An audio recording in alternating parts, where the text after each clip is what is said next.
Mohamed Nadir qui estime que l'islam est une religion patriarcale. C'est pas moi qui l'estime, c'est notre religion. Allah subhanahu wa ta'ala l'a décrété ainsi. Ar-rijalu qawwamuna 'ala an-nisa. Allah subhanahu wa ta'ala dit, peu importe les interprétations qu'en font les gens qui sont farfelus dans leurs interprétations, on parle des références sunnites. Que l'homme doit faire et la femme se taire. C'est marrant parce que c'est une personne qui m'a parlé en privé et je lui ai clarifié en privé, elle n'a plus rien dit. Je lui ai clarifié ce qui devait être clarifié en privé, elle n'a plus rien dit. Et maintenant, il reste des choses, apparemment, des virus qui doivent être exfoliés et sortis. Allah subhanahu wa ta'ala a placé les choses de cette manière-là. Et Allah subhanahu wa ta'ala nous invite à conserver cette cellule-là familiale que il a instituée. Allah subhanahu wa ta'ala a mis la prédominance sociétale dans les mains de l'homme. C'est ce qui fait que c'est l'homme qui épouse, c'est l'homme qui donne la dot, c'est l'homme qui marie sa fille ou la femme de qui il est le tuteur, et c'est l'homme qui divorce. Toutes ces choses-là, elles sont dans les mains de l'homme parce que l'homme a cette prédominance sociétale, en plus du fait que c'est l'homme qui est le mahram, en plus du fait que c'est l'homme qui a à sortir dans le foyer. Le prophète alayhi salatu wassalam, il dit l'homme est garant de son foyer et la femme est garante à l'intérieur de la maison de son foyer, de son mari. À l'intérieur, wal-mar'atu ra'iyatun fi bayti zawjiha. La femme est une garante, ça c'est un hadith qui est authentique, est garante à l'intérieur du foyer de son mari.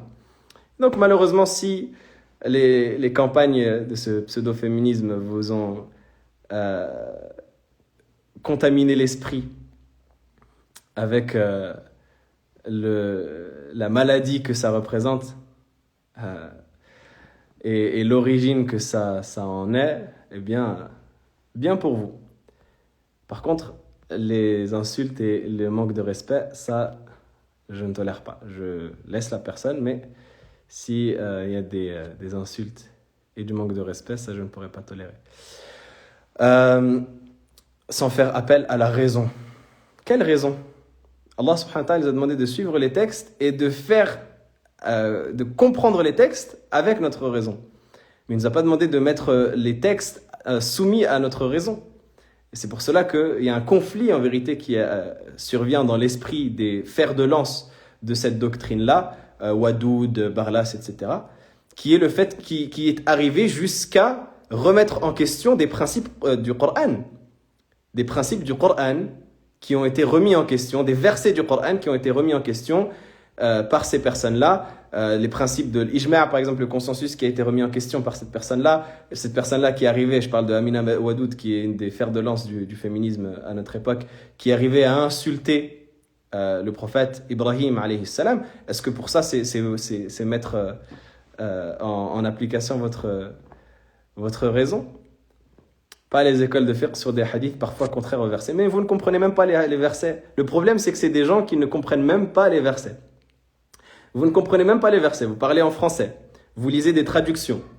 Les traductions des traductions.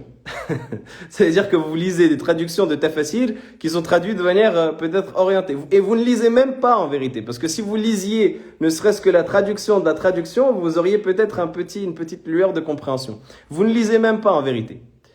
Vous vous contentez d'une apparence intellectuelle sans même que vous ne lisiez, parce que la preuve de cela, c'est quoi? C'est qu'il n'y a pas de matière au débat.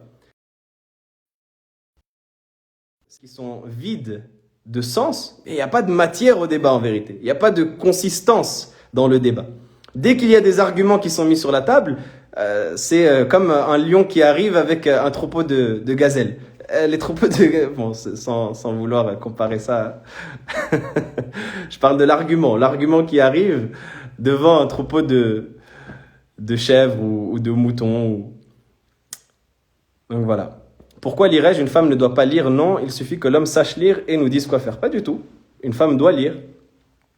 Et l'homme ne dit pas quoi faire.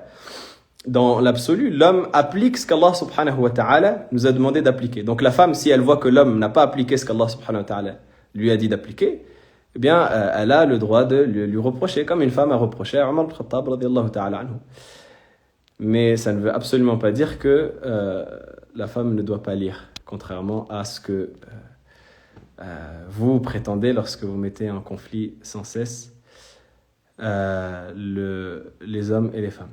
Oui, malheureusement, mais ça montre la réalité de ces personnes-là qui ne veulent pas sortir de leur chaîne. Mais Inch'Allah Ta'ala, vous savez, j'ai une personne qui, il y a quelques temps, même quelques années, avec qui, subhanallah, j'avais eu un débat sur ce sujet-là. Et Allah subhanahu wa ta'ala a fait que cette personne-là, son cœur a été ouvert à la vérité et elle est revenue quelques années plus tard. Je donne ça comme, enfin, il y a énormément de gens qui attaquent l'honneur et qui reviennent par la suite s'excuser. Ça, c'est énorme. C'est pour ça qu'on patiente et on ne dit rien.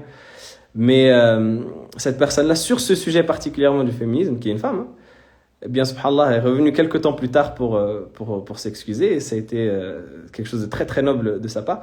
Mais ça montre que souvent c'est une perdition par le fait d'être bloqué dans un schéma de pensée où on ne comprend pas parce qu'on n'a pas étudié notre religion.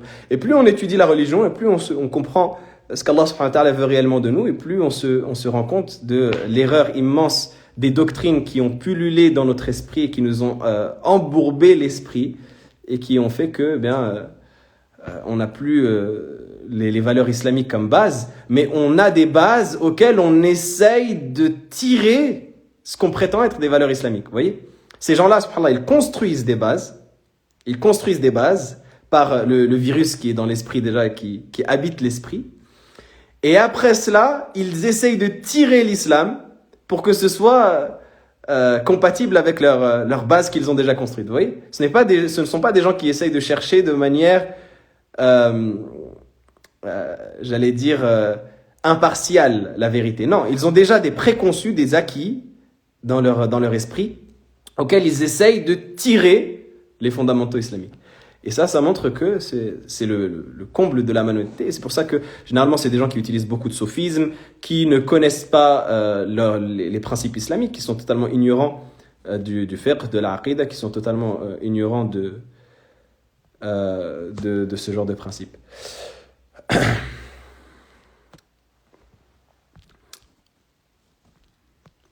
Vous voyez, par exemple, ça c'est je prends ce dernier commentaire et après je change de sujet parce que bon, c'est un sujet qu'on a déjà traité en long, en large et en travers.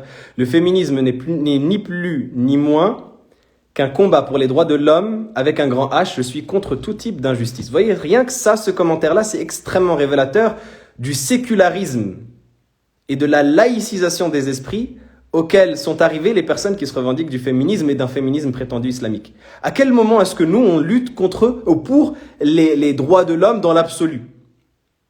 À quel moment est-ce qu'on lutte pour les droits de l'homme dans l'absolu, si ce n'est les droits qu'Allah subhanahu wa ta'ala nous a donnés ? Pourquoi est-ce que je dis cela ? Par exemple, si on prétend que la liberté, c'est un droit.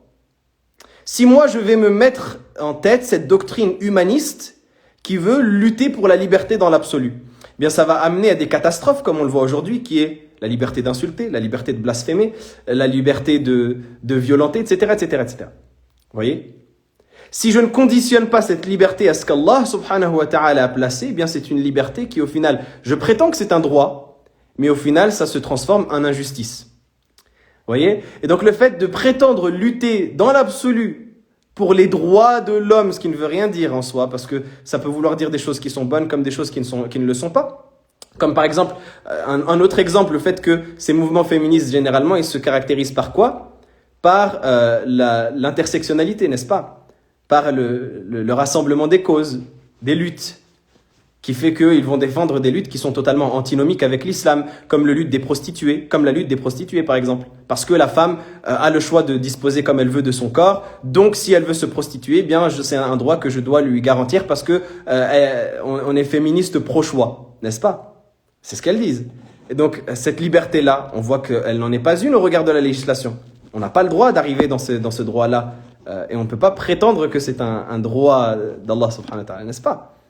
Donc on comprend que c'est un non-sens total au regard de la religion. Voilà pour cette digression.